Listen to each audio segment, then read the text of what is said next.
sekarang ini kalau aktif di media sosial maupun Anda news junkie ya yang membaca berita di berbagai media online, ini heboh sekali nih ya soal kasus pembubaran atau bukan pembubaran tepatnya ini ya, kasus adanya gerombolan gitu yang mengacaukan silaturahmi dan diskusi yang diselenggarakan oleh Forum Tanah Air ini, Forum Diaspora dari 5 benua itu ya. Dan ini sekarang tuntutan-tuntutan agar polisi itu mengusut tuntas dan kemudian menangkap para pelakunya ini muncul dari berbagai lembaga ya, Bung Rocky. Tapi juga ada yang melihat ini kok ada kesannya polisi seperti melakukan pembiaran ya terhadap aksi para gerombolan preman. Dan kalau itu betul terjadi, ini jadi soal yang serius ini, Bung Rocky. Ya benar, memang harus diusut karena seluruh peristiwa itu terekam oleh berbagai kamera dan terlihat ada semacam apa istilah hukumnya itu pembiaran, act of omission itu. Jadi petugas keamanan membiarkan peristiwa itu terjadi. Itu artinya petugas keamanan tidak menjalankan tugasnya untuk mencegah, itu dasarnya itu. Jadi sekali lagi itu deliknya terbuka untuk diterapkan bahkan pada petugas keamanan karena dia dengan sengaja membiarkan itu terjadi. Dugaannya begitu sebab fungsi utamanya adalah mencegah, tetapi karena di dalam banyak kamera itu terlihat bahkan berpelukan itu. Jadi terbaca sebetulnya satu jalinan atau semacam relasi antara pelaku dan petugas itu yang kemudian dibaca oleh Setara Institut, dibaca oleh mereka yang ada di situ juga mulai mempertanyakan di mana ada perlindungan terhadap warga negara. Jadi sekali lagi ini soal bukan apa yang dilakukan di Hotel Kemang itu, yaitu penyerbuan, tetapi prinsip bahwa semua hak untuk menyatakan pendapat harus dilindungi oleh negara, itu prinsipnya. Jadi kalau aparat keamanan tidak melindungi, artinya dia melanggar prinsip yang merupakan tugas dia tuh. Dan pelanggaran itu berarti membiarkan civil liberties itu, kebebasan sipil itu dikendalikan oleh orang lain. Bahkan bukan sekedar dikendalikan, dihalangi oleh orang lain. Padahal dasar pertama dalam demokrasi adalah civil liberties, kebebasan sipil. Jadi tidak boleh sekali lagi ada perintah dari manapun yang memungkinkan civil liberties ini dibatalkan. Itu ngaco itu. Jadi sekali lagi kita ingin lihat bagaimana kepolisian ini memproses itu. Jadi harus diterangkan apakah ini pelakunya punya intensi otentik atau otonom, atau pelaku ini disuruh. Jadi itu yang mesti dijelaskan kan, supaya ada hal yang bisa kita pakai sebagai patokan. Oh kalau begitu oke. Kalau kita mau bikin diskusi, maka mari kita ajak dulu mereka yang akan mengacaukan untuk kita minta izin pada mereka, bukan pada pikiran, tapi pada mereka yang potensial untuk merusak diskusi. Jadi nanti akan ada daftar yang mesti kita buat, siapa yang ada di daerah sana, siapa yang potensial merusak. Jadi tidak ada lagi yang kita sebut spontanitas untuk melakukan diskusi. Karena itu bahayanya kalau pihak kepolisian membiarkan dan tidak memproses peristiwa di Forum Tanah Air tadi di Kemang. Yang juga banyak jadi pertanyaan ini, Bung Rocky, mengapa kegiatan Forum Tanah Air ini, para diaspora dari 5 benua ini, kemudian jadi sasaran sasaran gerombolan para preman gitu ya? Siapa yang berkepentingan dan khawatir dengan kegiatan tersebut? Karena ini kan bisa kita lihat semacam teror gitu, dan kalau kemudian teror, apa motifnya gitu? Siapa yang mau diteror gitu?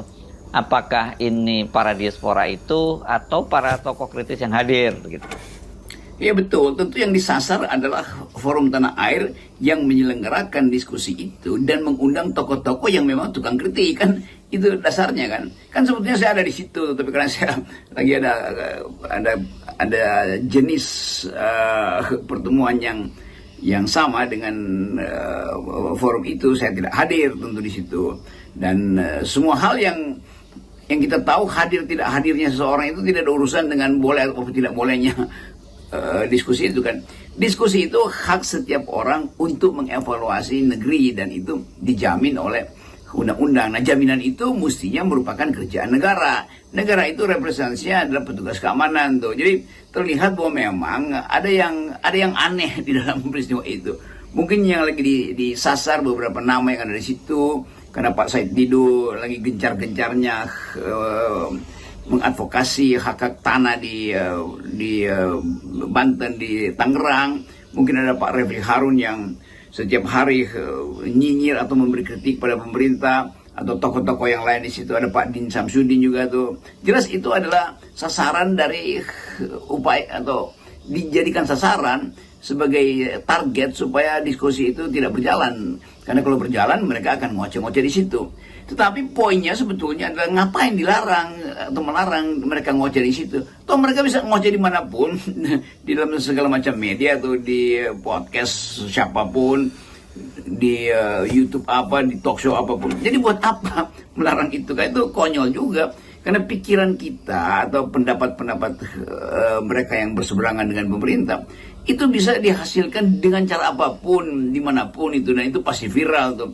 Jadi agak konyol kalau ada upaya untuk melarang pikiran itu kan. Apalagi kalau terjadi semacam serangan fisik, walaupun serangan yang kita sebut serangan fisik itu terhadap benda-benda di situ, tapi itu kan namanya teror, itu intimidasi, membuat orang takut, kan nggak boleh begitu tuh. Jadi saya kira poinnya tetap tuntutlah penegak hukum untuk memperlihatkan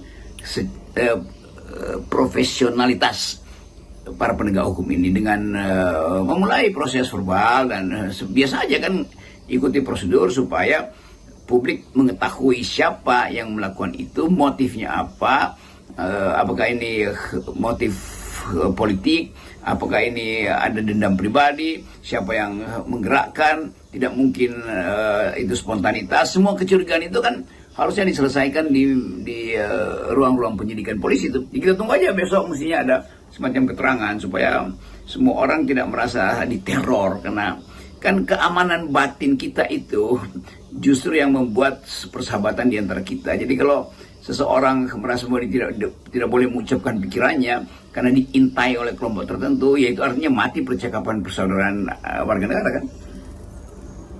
Nah ini kan jadinya sekarang ini berkembang liar ya. Banyak yang mengkaitkan, menduga kemungkinan ini para gerombolan preman ini digerakkan oleh rezim pemerintahan Jokowi, yang khawatir dengan berkumpulnya para tokoh-tokoh kritis itu. Atau kalau bukan rezimnya langsung, bukan Jokowinya langsung, ya setidaknya ini para pendukung Jokowi lah begitu. Jadi bayangkan, itu tidak mau mendengarkan hasil diskusi atau proses diskusi atau perdebatan diskusi, tetapi datang membubarkan, melarang. Kan belum diketahui apa hasilnya. Sangat mungkin juga bahwa Forum Tanah Air memuji-muji Jokowi itu. Nah, itu nyesel akhirnya kan, karena sangat boleh jadi juga di dalam pembicaraan itu kan dibuka juga Zoom, ada yang menganggap bahwa Forum Tanah Air itu nggak bermutu karena terus-menerus memberi kritik. Mending kita kasih pujian, lalu Forum Tanah Air mengubah strateginya, oke, dikasih pujian di awal misalnya supaya yang lain nanti yang memberi kritik.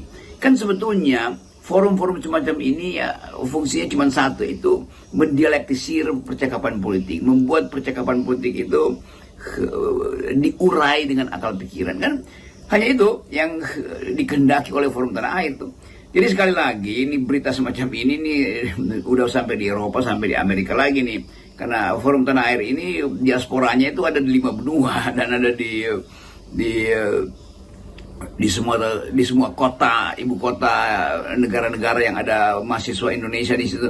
Pasti udah jadi viral tuh, dan kemungkinan bahwa negara-negara itu akan memberi nota kepada pemerintah Indonesia atau memberi nota pada lembaga-lembaga hak asasi manusia dunia termasuk PBB untuk menurunkan lagi indeks demokrasi kita. Nah itu pasti terjadi kan. Semua catatan yang ada hari ini itu direkam di dalam reportase dunia, lalu dibaca oleh Presiden bangsa-bangsa, lalu Komisi Hak Asasi Manusia diberi tugas lagi untuk mengukur rekor negatif dari pemerintah Indonesia. Jadi konyol kalau, apalagi kalau dia tidak dibuka atau tidak disidik, itu 2 kali kena kita tuh. Ada pelanggaran itu satu dimensi untuk menurunkan indeks demokrasi kita, lalu tidak diproses, itu di dimensi lain lagi tuh. Jadi kita akan drop penghargaan publik internasional. Sementara Pak Prabowo tentu berupaya untuk memperlihatkan pada dunia bahwa Indonesia tidak ada problem dengan hak asasi manusia. Kan justru ini akan jadi beban pada Pak Prabowo tuh. Atau memang mungkin juga itu diarahkan supaya terganggu pemerintahan yang akan datang. Jadi apapun kita duga dengan maksud baik bahwa aparat kepolisian akan memproses ini, kan diduga dengan maksud baik atau maksud buruk pun tetap itu adalah hak dari, atau bukan hak, kewajiban dari aparat untuk memeriksa. Kan datanya ada di situ, CCTV pasti ada lah di situ tuh, dan semua ponsel yang dinyalakan pada waktu itu merekam dengan sempurna gerak-gerik dan akibat, bahkan jumlah atau prosesi setelah terjadi pengepungan dan perusakan, terlihat bahwa ada komunikasi dengan aparat dan tidak ada satupun yang ditangkap di situ. Tetapi kita ingin supaya besok ada semacam keterangan resmi dari kepolisian apa yang terjadi sebetulnya.